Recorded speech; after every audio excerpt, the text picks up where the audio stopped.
हाँ भी 10वीं वाले हो किमें हो? हैप्पी लोहड़ी सब तो पहला ਤਾਂ ਸਾਰਿਆਂ ਨੂੰ। ਉਮੀਦ ਆ ਲੋਹੜੀ ਦਾ ਤਿਉਹਾਰ ਆ ਜਿਹੜਾ ਸਾਰਿਆਂ ਲਈ ਖੁਸ਼ੀਆਂ ਤੇ ਖੁਸ਼ਹਾਲੀ ਲੈ ਕੇ ਆਇਆ ਹੋਊਗਾ। ਤੇ ਅੱਜ ਦਾ ਜਿਹੜਾ ਆਪਣਾ ਚੈਪਟਰ ਹੈਗਾ ਉਹ ਇਲੈਕਟ੍ਰਿਸਿਟੀ ਵਾਲਾ ਚੈਪਟਰ ਆ। ਆਪਾਂ ਸਾਰਾ ਚੈਪਟਰ ਕਵਰ ਕਰਨਾਗਾ, ਠੀਕ ਹੈ ਜੀ।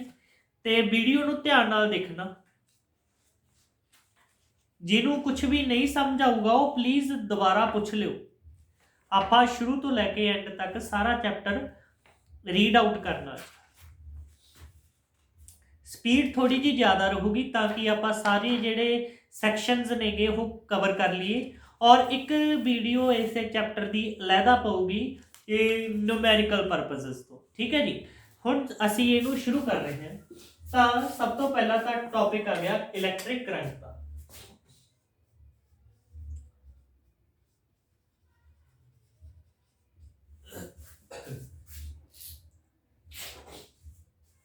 ਇਲੈਕਟ੍ਰਿਕ ਕਰੰਟ ਕੀ ਹੁੰਦਾਗਾ? ਫਲੋ ਆਫ ਚਾਰਜ ਹੁੰਦਾ।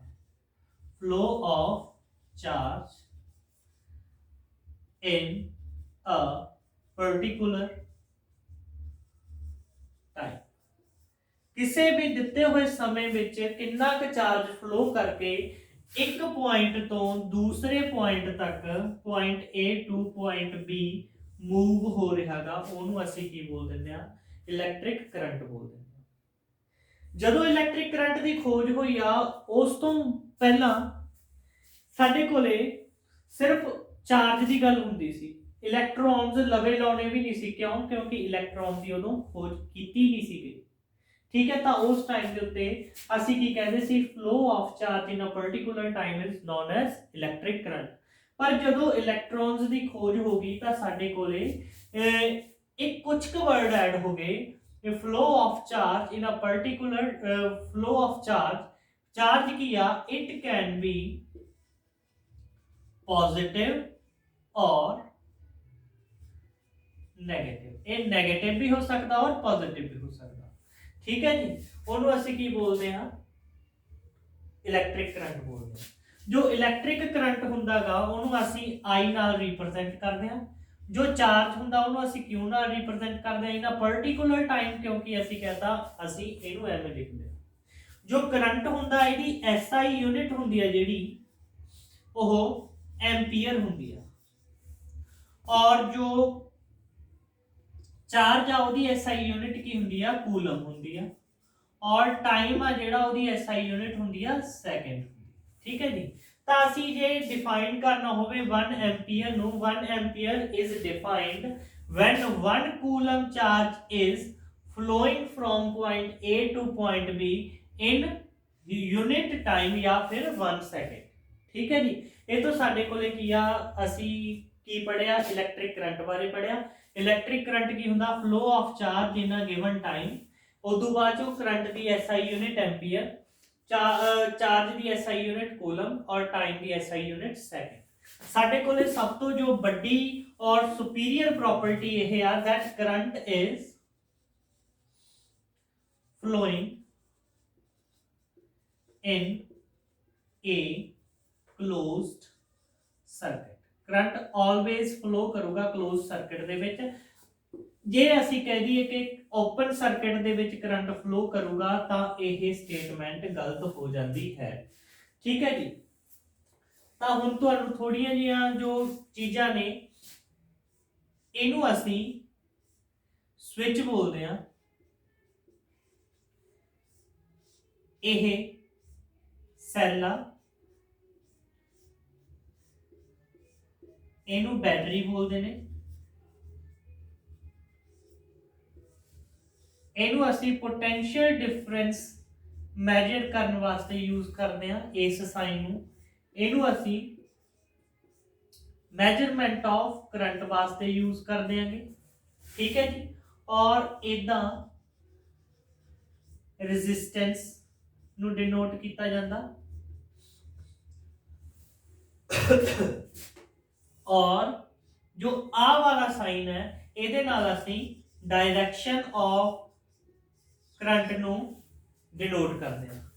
सो हुण साडे कोले मेन आ गया direction of current. Direction of current की होगी, क्योंकि इलैक्ट्रॉन्स की खोज बाद चो हुई आ, तां डायरेक्शन ऑफ करंट की होगी अपोजिट होगी, opposite to the flow of electron. Electron के फ्लो के अपोजिट होगी डायरेक्शन ऑफ करंट। ठीक है जी। अगे हुण साडे कोले की आ जाऊगा, पोटेंशियल डिफरेंस आ गया। पोटेंशियल डिफरेंस नू डिनोट किया जाता जी V दे नाल। ये की हुंदा, वर्क डन हुंदा, किया गया काम हुंदा to carry unit charge from one point to another.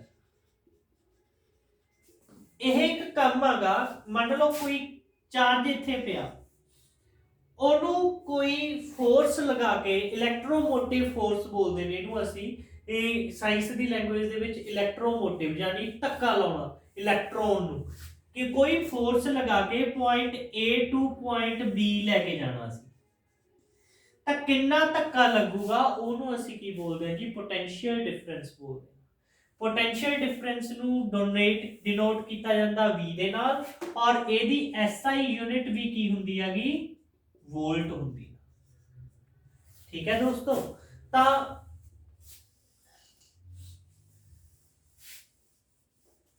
हुण असीं की कहा कि पोटेंशियल डिफरेंस आ जिहड़ा वर्क डन आ, ठीक है, वर्क आगा टू कैरी की करनागा यूनिट चार्ज नू की करनागा एक जगह तो दूसरी जगह दे उत्ते लेके जाना। सो पोटेंशियल डिफरेंस की हो जाऊगा वर्क बाय चार्ज, क्योंकि असी की करना चार्ज नू एक जगह तो दूसरी जगह ते लेके जाना। पोटेंशियल डिफरेंस नू डिनोट किया जाता V दे नाल, वर्क दी SI यूनिट जाउल हुंदी आ और चार्ज दी SI यूनिट कूलम हुंदी आ।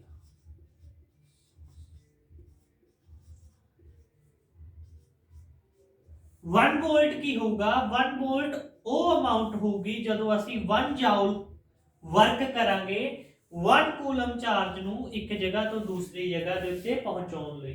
1 volt is the required potential difference to move or carry 1 coulomb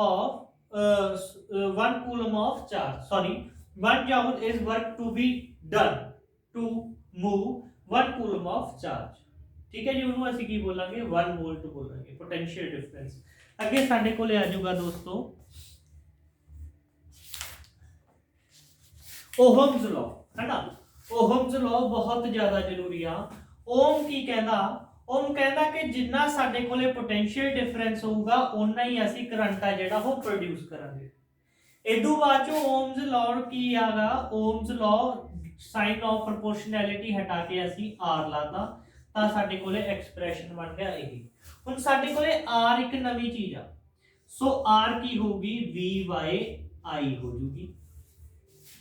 are की हो गया रेजिस्टेंस आ। हुण साडे कोले पोटेंशियल डिफरेंस दी SI यूनिट भी आ, करंट दी SI यूनिट भी आ, पर साडे कोले आर दी SI यूनिट नहीं, तां आर दी SI यूनिट की होगी ओहम होगी, ते इनू रिप्रेजेंट किया जाऊगा जी इस तरह। ठीक है जी। हुण इहदे तो साडे कोले 3 फार्मूले बन गए, एक तां यही फार्मूला बन गया, एक आ वाला फार्मूला बन गया, और एक साडे कोले फार्मूला बन जू I is equal to V by R। इन्हां दा यूज करके असीं न्यूमेरिकल्स नू सॉल्व करना है। ठीक है जी। हुण अगे साडे कोले आ जाऊगा जी, जदों असीं R दी गल कीती आ, R है की चीज, R की आ रेजिस्टेंस आ। रेजिस्टेंस की हुंदी आ, रुकावट हुंदी आ, किसी भी तरह की रुकावट हो सकती है।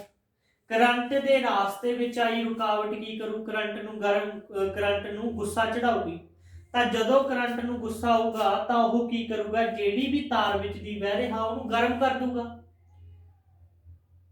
क्योंकि जदों सानू गुस्सा आउंदा तां साडे कन्नां विच भाफां निकलण लग जांदियां ने। ਉਸੇ ਚੀਜ਼ ਨੂੰ ਅਸੀਂ ਹੀਟਿੰਗ ਇਫੈਕਟ ਵੀ ਬੋਲ ਦਿੰਦੇ ਆ। ਤੁਹਾਡੇ ਅੱਗੇ ਟੌਪਿਕ ਦੇ ਵਿੱਚ ਆਊਗਾ heating effect of electric current.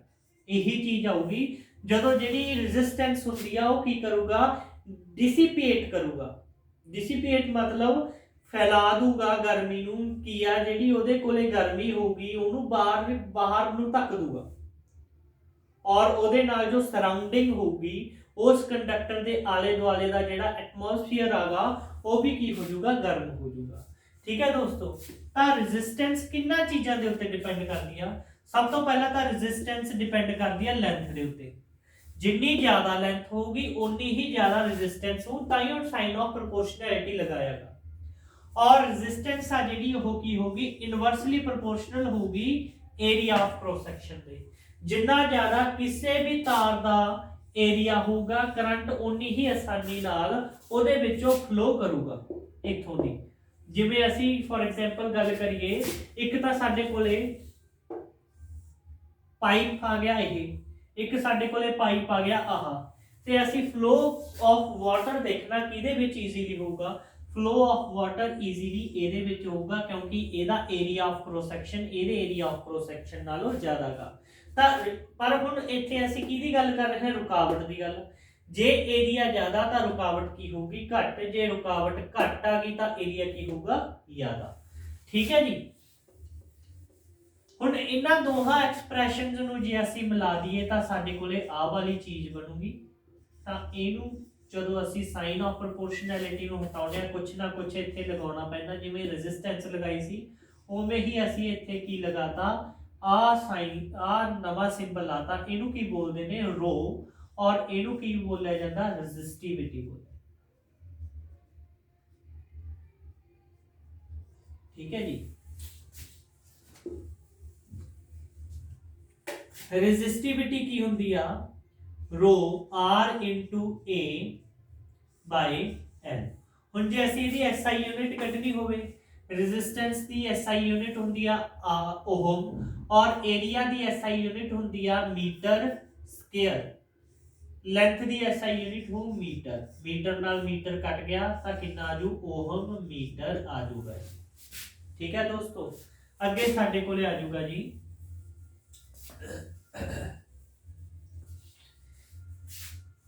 Combination of resistances. ਇਹਦੇ ਵਿੱਚ ਕੀ ਹੋਊਗਾ, ਸਾਡੇ ਕੋਲੇ ਇੱਕ ਤਾਂ ਰੈਜ਼ਿਸਟੈਂਸ ਸੀਰੀਜ਼ ਦੇ ਵਿੱਚ ਲੱਗਿਆ ਹੋਇਆ ਹੋਊਗਾ,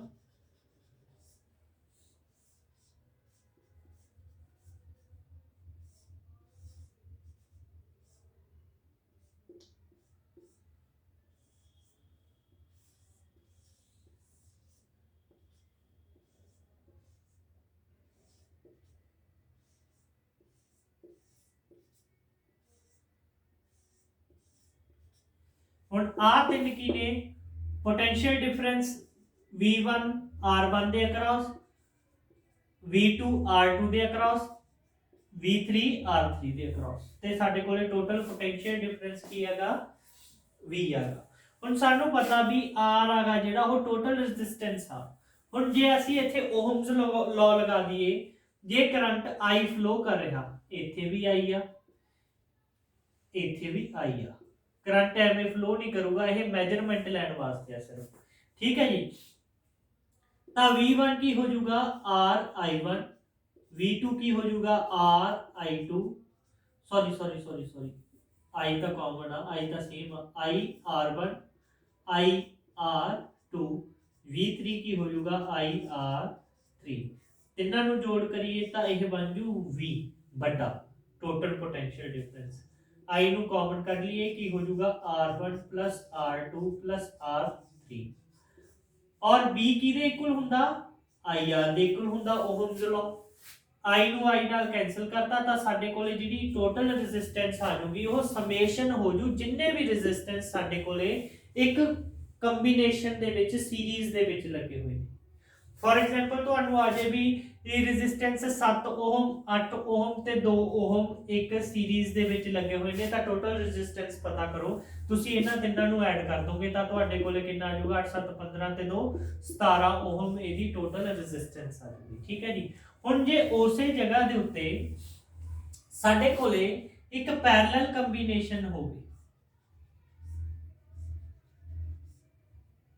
ਅੱਜ ਲਈ ਆਪਾਂ ਇੰਨਾ ਹੀ ਕਰਾਂਗੇ, ਠੀਕ ਹੈ। ਤਾਂ ਹੁਣ ਦੇਖੋ ਕਰੰਟ ਇੱਥੇ ਤੱਕ ਆਈ ਆਇਆ, ਪਰ ਹੁਣ ਇੱਧਰ ਨੂੰ ਚਲਿਆ ਗਿਆ, ਇੱਧਰ ਨੂੰ ਚਲਿਆ ਗਿਆ, ਇੱਧਰ ਨੂੰ ਚਲਿਆ ਗਿਆ, I1 I2 I3। ਲੇਕਿਨ ਪੋਟੈਂਸ਼ੀਅਲ ਡਿਫਰੈਂਸ ਸਾਰਿਆਂ ਦਾ ਕੀ ਆ, ਕਾਮਨ ਰਹੂਗਾ। ਕਿਉਂ? ਕਿਉਂਕਿ ਤਿੰਨੇ ਇੱਕ ਪੁਆਇੰਟ ਦੇ ਉੱਤੇ ਮੀਟ ਕਰ ਰਹੇ ਨੇ। ਇਹ ਰੈਜ਼ਿਸਟੈਂਸ R1 ਹੋ ਗਈ, ਇਹ R2 ਹੋ ਗਈ, ਇਹ R3 ਹੋ ਗਈ। ਤਾਂ ਹੁਣ ਪਹਿਲਾਂ ਅਸੀਂ V ਦੀ ਲੈਂਗੁਏਜ ਦੇ ਵਿੱਚ ਲੈਤਾ ਸੀ, ਹੁਣ ਅਸੀਂ I ਦੀ ਲੈਂਗੁਏਜ ਦੇ ਵਿੱਚ ਲਵਾਂਗੇ। I1 ਕੀ ਹੋ ਜੂ VR1, I2 ਕੀ ਹੋ ਜੂ VR2 ਔਰ I3 ਕੀ ਹੋ ਜੂ VR3। ਹੁਣ ਸਾਨੂੰ ਪਤਾ ਟੋਟਲ ਕਰੰਟ I ਆ, ਤਾਂ ਇਹ ਕਿੰਨਾ ਹੋ ਜੂ R1 R2 R3। I the value ਕੀ ਹੋ ਜੂ V/R ਹੋ ਜੂ, ਤਾਂ V ਨਾਲ V ਕੈਂਸਲ ਹੋ ਗਿਆ, 1/R ਕਿਹਦੇ ਇਕੁਅਲ ਆ ਗਿਆ 1/R1 1/R2 1/R3। ਇਹ ਕਦੋਂ ਹੋਊਗਾ? ਜਦੋਂ ਸਾਡੇ ਕੋਲੇ ਰੈਜ਼ਿਸਟੈਂਸਸ ਨੇ ਜਿਹੜੀਆਂ ਉਹ ਪੈਰਲਲ ਦੇ ਵਿੱਚ ਦਿੱਤੀਆਂ ਹੋਣਗੀਆਂ। ਸੋ ਦੋਸਤੋ ਅੱਜ ਲਈ ਇੰਨਾ ਹੀ, ਕੱਲ ਨੂੰ ਮਿਲਦੇ ਹਾਂ। Thank you.